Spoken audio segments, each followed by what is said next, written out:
Tentang perkauman pula, kita dapati bahawa walaupun orang Melayu paling ramai di sini, negara ini, mereka mempunyai kuasa politik, akan tetapi malangnya mereka sentiasa dalam keadaan seolah-olah ketakutan. Ketakutan diancam oleh golongan yang minoriti dalam negara ini.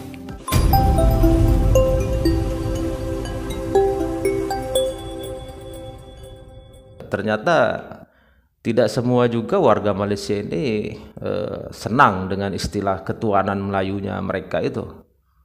Ada juga sebagian orang yang merasa bahwa ketuanan Melayu itu sudah tidak cocok ada di Malaysia. Assalamualaikum warahmatullahi wabarakatuh. Halo, kembali bersama dengan kami di channel ini. Tetap tersenyum dan semoga selalu dilimpahkan rahmat oleh Yang Maha Kuasa. Ya, sebagaimana video kami sebelumnya bahwa Malaysia menjadi salah satu negara yang paling getol berbicara tentang peradaban Melayu dan alam Melayu serta kemelayuannya, dan bahkan memelayukan Indonesia yang terdiri dari berbagai suku, bangsa, adat istiadat dan budayanya. Ya, di Indonesia memang ada beberapa daerah yang dihuni suku-suku Melayu sebagai salah satu entitas dari bangsa dan negara Indonesia, namun tidak memiliki konsep ketuanan Melayu atau keistimewaan Melayu sebagaimana konsep Melayunya Malaysia. Dan seiring perkembangan zaman dengan warga negara yang multiras, konsep ini ternyata menjadi bahasan di kalangan warga Malaysia. Perjuangan ketuanan Melayu harus diberhentikan kerana ia sama sekali tidak berkesan. Melayu masih miskin, masih terkebelakang dalam banyak aspek. Bahkan sampai ke hari ini juga, Melayu masih takut negara ini jatuh ke tangan kaum lain. Perasan taknya ahli politik Melayu yang memperjuangkan ketuanan Melayu ini sejak dulu hingga sekarang? Mereka hidup senang-lenang. Mereka terus berkuasa dan harta kekayaan mereka bertambah. Sebaliknya, orang-orang Melayu kebanyakan dalam situasi yang sama. Pada hakikatnya, ketuanan Melayu ini hanyalah senjata ahli politik Melayu elit untuk terus berkuasa. Kita kena bawa perjuangan baru, iaitu perjuangan kelas bawahan lawan kelas atasan. Kelas bawahan ni ianya terdiri dalam kalangan orang-orang Melayu, Cina, India, pribumi lainnya yang miskin, lawan kelas atasan yang juga terdiri dalam kalangan orang Melayu, Cina, India, pribumi lainnya. Kalau semua orang miskin Melayu, Cina, India, pribumi lainnya bersatu padu dan berjuang bersama, kita akan jadi lebih kuat, suara kita lebih lantang. Ini tidak. Sudahlah, semua kaum pun ada ramai yang masih miskin. Itu pun masih nak bergaduh tentang bab ketuanan. Sampai bila-bila pun kita akan macam ni saja. Dan ahli politik ini akan terus berkuasa dan kaya raya. Anda nak ke perkara ni berterusan? Sebahagian besar orang Melayu.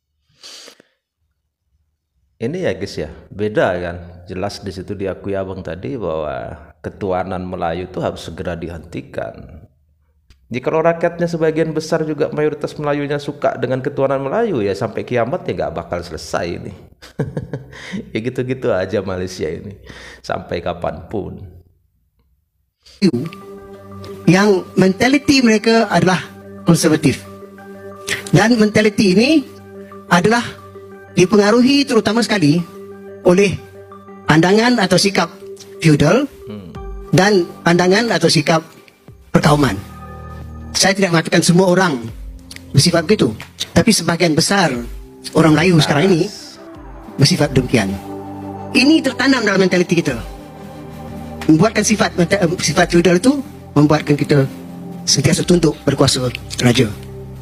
Tentang perkauman pula, kita dapati bahawa walaupun orang Melayu paling ramai di sini, negara ini, mereka mempunyai kuasa politik, akan tetapi malangnya mereka sentiasa dalam keadaan seolah-olah ketakutan. Ketakutan diancam oleh golongan yang minoriti dalam negara ini. Dan oleh kerana itu, mereka kadang-kadang, pemimpin mereka itu kadang-kadang terutama sekali terkapai-kapai untuk mencari jalan macam mana nak memberikan kekuatan pada golongan mereka dan juga kepada diri mereka sendiri. Betul kali kakek. Itu sebab mereka gunakan perkauman. Itu sebab mereka gunakan agama. Masalah yang bertambah buruk sekarang ini. Dan sekarang ini ada pula misalnya soal ICRD ataupun ada soal statut Rom ni, dan mereka gunakan ini bukan saja untuk memperkuatkan kedudukan raja, tetapi memperkuatkan diri mereka sendiri. Kerana raja itu dianggap sebagai seorang yang mewakili ada ketuhanan Melayu. Bukan saya kedaulatan diri mereka sendiri, tapi ketuhanan Melayu. Jadi kalau ketuhanan Melayu itu ditunjukkan, diagungkan, maka raja dinaikkan. Dengan sendirinya ada golongan Melayu yang perkauman yang suka supaya perkara ini diketengahkan. Kenapa Chinese ni 30% je dalam Malaysia, tapi kenapa ekonomi dia 80% dia pegang? 80 ke 70%? Kita kena faham, kalau dari segi negara lain pun mereka tak ada ketuhanan Melayu. Mereka macam Indonesia, dia tak ada ketuhanan Melayu, dia tak ada ketuhanan Indonesia. Tapi ekonomi dia pun mesti dikonquer oleh Chinese. Kalau tu awal tahun aku sembang dengan ni Prof Chin daripada USM. Okey, dia kata kenapa usahawan Melayu ni tak boleh naik macam Cina. Dia kata Chinese ni mereka memang work, memang nak kaya lah, dan dia percaya kaya tu boleh bawa ke mati. Melayu ni dia lebih pada akhirat, which is bukan dia kata salah, tak salah, dia tak kata salah, tapi dia buat research kenapa usahawan dia compare lah Chinese, kenapa Chinese ni 30% je dalam Malaysia, tapi kenapa ekonomi dia 80% dia pegang. Melayu ni sebab dia terlampau comfortable, dan bila dah ada kaya, okay, dia pakai wakaf lepas tu anak dia tu terumbang ambing. Aku nak kata dia sebab aku tahu ketuhanan Melayu tu, aku tak boleh kata, tapi itu yang buatkan comfort zone. Kita terlampau comfort, kita mengharapkan kerajaan bagi subsidi semua, kita mengharapkan bila ada bisnes jatuh, oh ekonomi kan. Masa awal tahun aku struggle sikit kan, aku tak nak salahkan ekonomi. Hafiz rasa ini. Dan bersyukurlah kita yang hidup di Indonesia dengan nilai-nilai Pancasila dan semangat Bhinneka Tunggal Ika yang mengikat semua warga negaranya yang berbeda-beda tetapi tetap satu, yaitu dalam satu nusa, satu bangsa dan satu bahasa, yaitu Indonesia. Memang kita patut harus berterima kasih ya guys ya, kepada para pendahulu kita ya, para pendiri bangsa ini yang sudah memikirkan bentuk negara yang seperti apa Indonesia ini, dan akhirnya kita bisa menikmati dan bisa merasakan kita berbeda-beda tetapi kita bisa bersatu.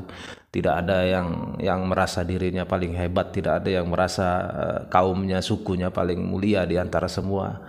Dan inilah Indonesia. Kita sudah menunjukkan sebuah bukti bahwa perbedaan itu ternyata indah ya.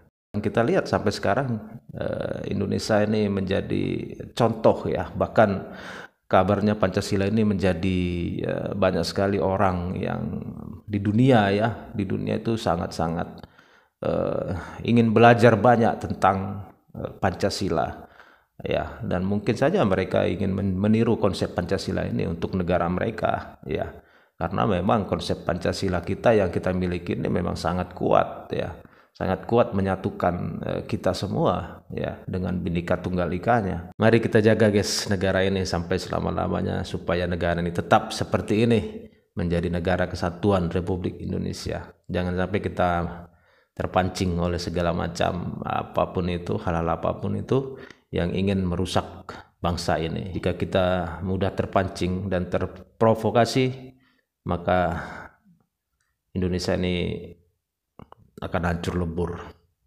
dan harapan kita jangan sampai terjadi ya.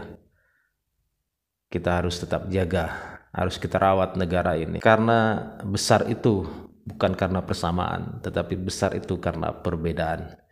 Oke guys ya, terima kasih sudah menonton. Sampai ketemu lagi di video-video selanjutnya. Tetap semangat, salam sukses buat kita semua.